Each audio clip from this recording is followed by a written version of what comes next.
नमस्कार। इस वक्त हम जो है मैहर धाम में हैं और मैहर के पीछे जैसा कि आपने जो है सुना है आल्हा उदल की कहानी तो आपने सुना है। हालांकि बुंदेलखंड में जो है हर घर में जो है आल्हा गाया भी जाता है और उसकी कहानी जो है कौन नहीं जानता।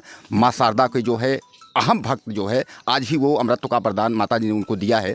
तो आज हम उनके धाम में हैं और वहीं आल्हा तालाब के जो है पीछे हैं। हमारे साथ हमारे बड़े भाई हैं।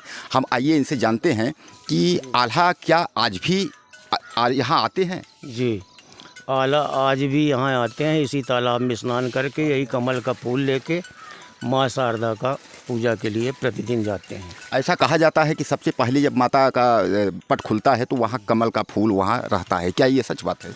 ये सच बात है। इसमें जो है क्या है कि एक बार इंडिया टीवी वालों ने भी कहा कि हमने कैसे माने कि आला आता।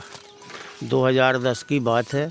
यहाँ जो है कैमरा लगाया इंडिया टीवी वालों ने, शाम को मंदिर अपने सामने साफ़ सफाई कराया और उसके बाद जो है लॉक कर गया मंदिर को। लॉक हो गया। जब सुबह फिर कैमरा लगाया, मंदिर खुला तो उस टाइम जो है गुड़हल का फूल ये लाल वाला और देवी नहलाई हुई मिली, फूल चढ़ा हुआ मिला। क्योंकि 2010 में तालाब की सफाई हुई थी तो कमल नष्ट हो गया था। इसके बाद कमल फिर आ गया। आज के डेट में कमल ही चढ़ा मिलता है आला की। और आला धर्मराज युधिष्ठिर का अवतार है। आला बक्सर जिला बिहार प्रांत से आला के पिताजी दक्षराज और बच्छराज ये दोनों सगे भाई थे। राजपूत ठाकुर हैं। महोबा में सेनापति हुए थे। तब इनका जन्म जो है आला का महोबे पे होता है, जब ये फैमिली सहित वहाँ रहने लगे। इसकी कहानी ये है कि जब राजा परमाल स्वर्ग गए इंद्रलोक, तो वहाँ इंद्र की सभा में ज़ोरदार तबला वादन का संगत दिया और इंद्र जो है प्रसन्न हो गया। कहे बैठा मांगो जो कुछ मांगना है। राजा ने कहा महाराज मैं तो उसी लिए आया हूँ, खांडा नाम की परी से मेरे को विवाह करना है। राजा इंद्र बोला ये नहीं हो सकता, मगर मेरे को भी पृथ्वी पे चलना है। राजा बोले चलिए। तो पृथ्वी पे आए उड़ने वाले घोड़ा से। राजा परमाल भी आ गए। राजमहल महोबा में ठहराया इंद्र को, घोड़े को बांध दिया घुड़साल में।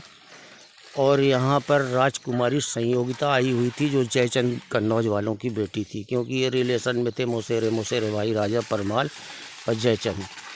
इंद्र यहाँ ठहरा हुआ था राजमहल में।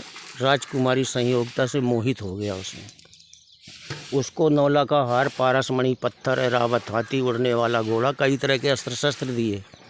वही सामान राजा परमाल के पास था। राजा परमाल सोचे जब मेरे पास पारसमणि पत्थर ही है तो मैं काहे को अपने क्षेत्र की जनता से टैक्स वसूलूं और काहे को अस्त्र शस्त्र उठाऊं।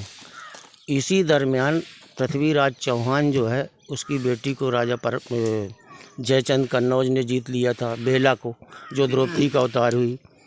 उसको भी पृथ्वीराज चौहान भी खार खाया बैठा था जयचंद से।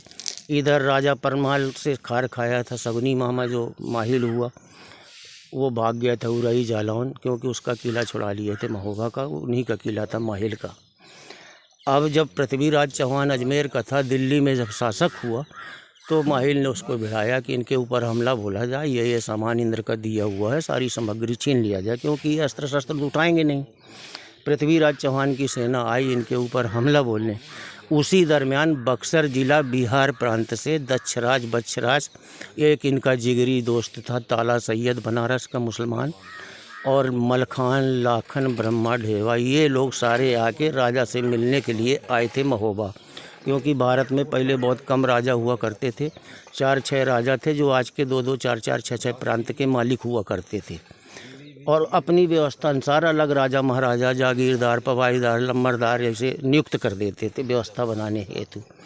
इसी तरह में ये लोग जो बक्सर जिला बिहार से आए थे तो राजा परमाल से मिलने, रात का समय था तो सामने बगीचे में किला के सामने डेरा डाल लिया।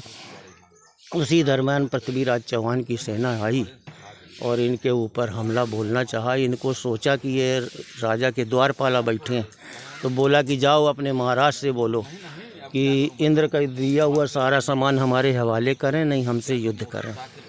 ये लोग चुपचाप सुन के रह गए और वहाँ के सिपाहियों से जाके पृथ्वीराज चौहान की सेना लड़ाई झगड़ा करने लगी, मारकाट मचा दी, ज़बरदस्ती किला में घुसना चाहा।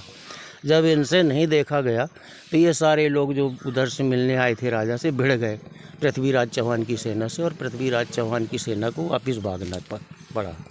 जब पृथ्वीराज की सेना वापस भाग गई, सुबेरा हुआ, राजा को परमाल को संदेशा मिला कि महाराज रात में ऐसी ऐसी घटना हुई, कुछ लोग हमारे बल्दी लड़ गए, पृथ्वीराज चौहान की सेना अपने ऊपर हमला बोली थी।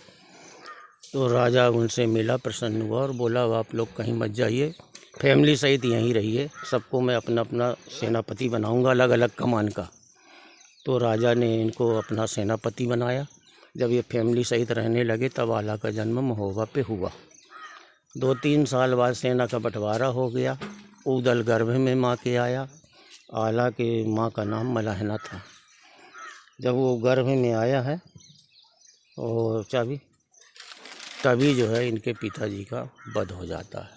बहरहाल मैं आपको बता दूं कि आल्हा जो है वो आज भी अमर हैं। जैसा कि हमारे बड़े भैया जी ने बताया कि आल्हा आज भी जो है यहाँ से जल ले जा कर के माँ जो है शारदा को स्नान करवाने के बाद उनको फूल चढ़ाते हैं, और आज भी ये सच्चाई है। हालांकि कई चैनलों वालों ने परखा भी, और वो जो है यही सच्चाई वहाँ सामने आई कि वहाँ जो है फूल जो है सुबह सुबह जब उनका पट खुलता है तो मिलता है। ग्राउंड रिपोर्ट के लिए नमस्कार।